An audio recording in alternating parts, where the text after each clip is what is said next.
জগন্নাথ স্বামী নয়ন পথগামী ভবতুমে। প্রভু জগন্নাথ শুধুমাত্র যে এই ভক্তবৃন্দের কাছে ঈশ্বর বা এই জগৎ সংসারের পালনকর্তা বলেই যে স্বীকৃত তা নয়, পুরীর জগন্নাথ মন্দিরের যে পবিত্রতা এবং প্রভু জগন্নাথের বিভিন্ন কীর্তি ক্রিয়াকলাপ ভবিষ্যমালিকায় যেভাবে সংরক্ষিত আছে বা লিখিত আছে, সেই অনুযায়ী মানুষ প্রতি মুহূর্তে জগন্নাথ মন্দিরকে কেন্দ্র করে যে সমস্ত ঘটনা ঘটে, যে সমস্ত বিষয়গুলো উঠে আসে, চোখে পড়ে, সেইগুলো বিচার বিশ্লেষণ করে এবং ভবিষ্যতের জন্য সেগুলোকে বলা যেতে পারে নলেজ, অর্থাৎ সেটাকে যাতে অনুসরণ করা যায় মানুষের ভালো থাকার জন্যে, সেটা নির্ধারিত হয়। অন্তত উড়িষ্যাবাসী থেকে শুরু করে জগন্নাথ প্রভুকে যারা সম্মান করেন, ভক্তি করেন, শ্রদ্ধা করেন, বিশ্বাস করেন, তারা এটা করে থাকেন। সম্প্রতি কতগুলো ঘটনা উঠে এসছে। আমরা জানি যে পুরীর জগন্নাথ মন্দিরের যে মূল যে মন্দির, সেই মন্দিরের ওপর যে চক্র রয়েছে, সেই চক্রের ধারে কাছে কোনো পাখি পক্ষী উঠতে পারে না। এমনকি কোনো প্লেনও এই প্যারালাল অংশটা দিয়ে যাতায়াত করে না, তার রুটও ডাইভার্ট করা আছে। ফলে এরকম একটা পরিস্থিতির মধ্যে দাঁড়িয়ে সম্প্রতি দেখা গেছে যে একটা বাজ পাখি বা একটা বড় ঈগল, সে ওই পুরী জগন্নাথ মন্দিরের চূড়ার ওই যে চক্র, সেই চক্রের চারিদিকে ঘুরে উড়ে বেড়াচ্ছে। এটা একাধিক মানুষ দীর্ঘক্ষণ ধরে প্রত্যক্ষ করেছেন।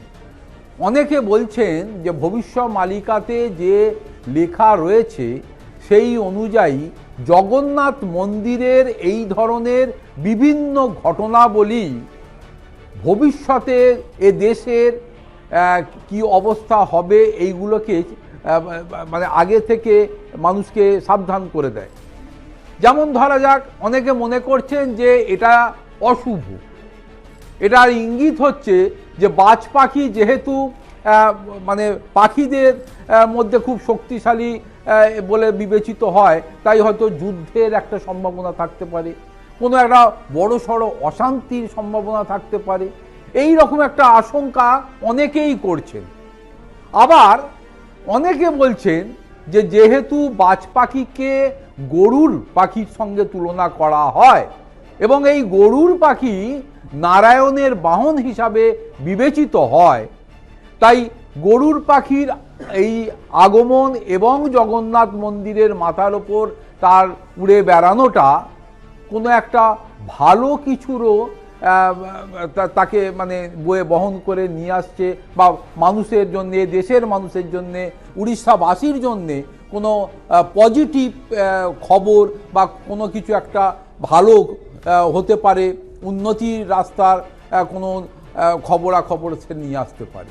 ফলে এই নিয়ে পুরীতে জগন্নাথ মন্দিরের সঙ্গে যারা যুক্ত এবং উড়িষ্যাবাসী যারা এই ভবিষ্যমালিকা অধ্যয়ন করেন, সে এইগুলো পড়েন এবং এটা নিয়ে বিবেচনা করেন, কালচার করেন, তারা কিন্তু এখন প্রতিদিনই এই বিষয়টাকে নিয়ে আলাপ আলোচনা করছেন। এমনকি কিছু ব্যক্তি বলেছে কিছুদিন আগে এই জগন্নাথ মন্দিরের চতুর্দিকে সাধারণ একটা পাখির ঝাঁককেও ঘুরতে দেখা গেছে।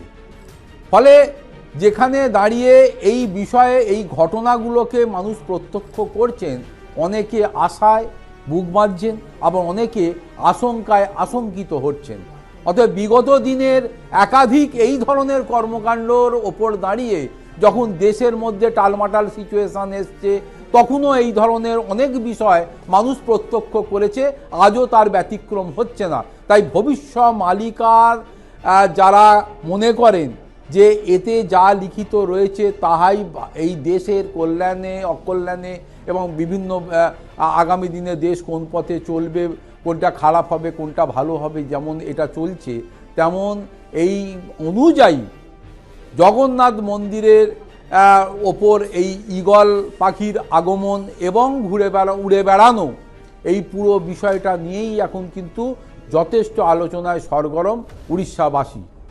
ফলে যারা আমরা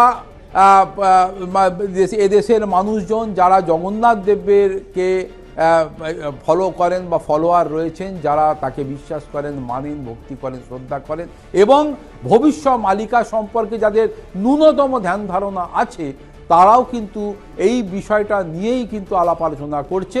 এটা দেখার বিষয় এবং দেশের মানুষের কাছে এটা দেখার বিষয়, ভবিষ্যতে আমার দেশের কোনো বড় ঝড় আসছে কিনা বা কোনো যুদ্ধ জাতীয় কিছু হবে কিনা বা ভালো কি হতে পারে, এটা আগামী দিনেই ডিটারমাইন্ড হবে যে এই ঈগলের আগমন এক্ষেত্রে পজিটিভ ছিল নাকি নেগেটিভিটির মধ্যে অংশ হিসাবে উঠে এসছে।